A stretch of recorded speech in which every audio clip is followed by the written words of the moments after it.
Okay, members and friends, it's midnight, October 15th, and I just had my 16-year-old daughter just come upstairs 5 minutes ago, 10 minutes ago, 8 minutes ago, 8 minutes ago.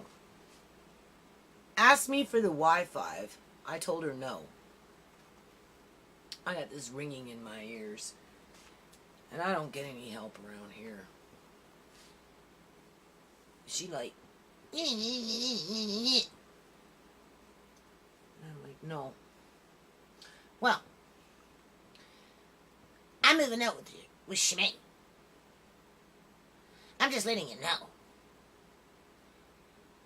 I gotta use the basement. I said, well, maybe you should help me. But, I just want to thank all these professional people that's been screwing around with my life and my kids' lives for a very, very, very long time. Because you've done a bang-up job. Like, honest to God.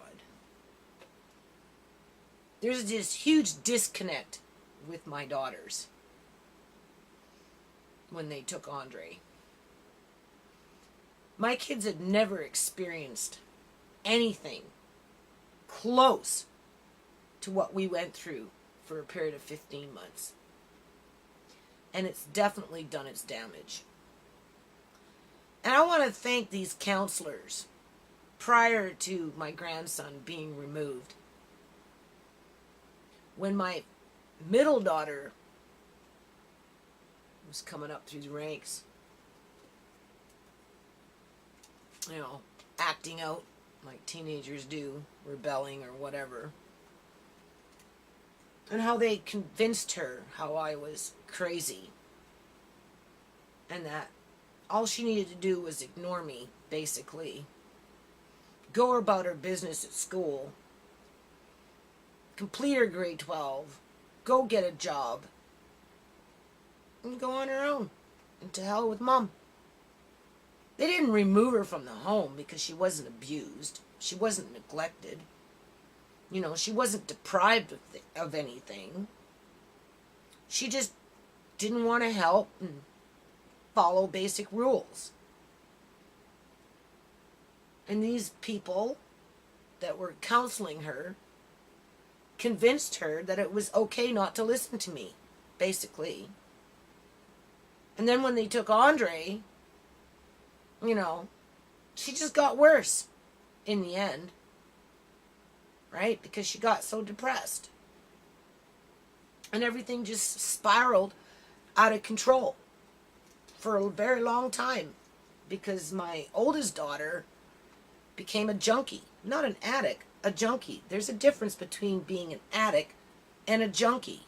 She was never a junkie until they took Andre. And it happened within 10 days of being evicted from her home.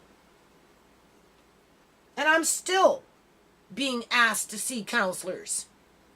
Like, how many fucking counselors have to go through this house before they realize they can't repair what they broke? You can't repair what you broke. So now I got a grandma counselor coming to the house to help me cope with the conflict that I have with my junkie daughter.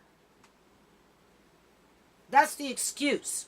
That's the recommendations on the assessment that I had before they permanently placed my grandson with me, as my two younger daughters are shitting on me 24/7 because I can't work fast enough to their liking.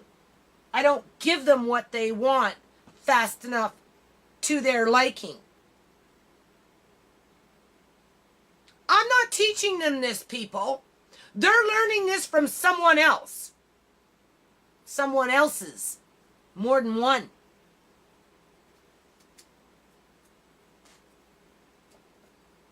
They hardly spend any time with Andre because they're too absorbed with themselves and their own things to do in life and attacking me. Because again, I'm the one with the problem. I taught them that. I'm going to teach you something, my daughters. I'm going to teach you that your mother is the one with the problem. So therefore, you don't have to be responsible to your family. Right? I just wanted to point that out. So I tell my daughters, you go ahead. Well, my 19-year-old, I want out anyway. Because I've been putting up with the shit way too fucking long, and I'm tired. I'm tired. I've been counting. Now, you haven't been there for me. Because I'm telling her, I'm moving into your room with my bins on the 26th. I want you out by the 30th. I'm done. Keep your fucking money. She didn't want to pay her rent. Whatever. You want to bankrupt me like the government? You want to bankrupt me like your older sister? You want to bankrupt me like my dad's wife? Well, fuck that shit. Just get the hell out. She doesn't like it. So now I'm not there for her. And I said to her, just 2 nights ago, don't you ever say that to me. I have never had a holiday since any of you kids have been born. That's the first thing. I have been there for you every single day, and I gave my life up for you. Right? And you've gone without wanting, like hydro and heat and a roof over your head and food, and you've had money from me, and I bought you clothes, and I've done a lot of, and I've been a special kind of mom too, because I even went out in the community and tried to do things. Right? I just wasn't sit at home and go get me my pills and where's my beer, and I didn't jump on one man to another bus I haven't been with a man for 16 years, people. Because I've been too busy raising my family. And this is the thanks I get. And I tell them, you go, well, for sure, for my 19-year-old, because I told her I'm not obligated to you anymore. 15, 16, 17, 18, I've been listening to it, and I've been putting up with your freaking abuse. Along with your counselors that advised you to treat me like a piece of bag of shit, right? Because I'm a fucking hoarder, or I'm crazy, or I'm this, and as long as you stay in school and get your grade 12, don't worry, you can go work at McDonald's and fucking set yourself free of your crazy mother.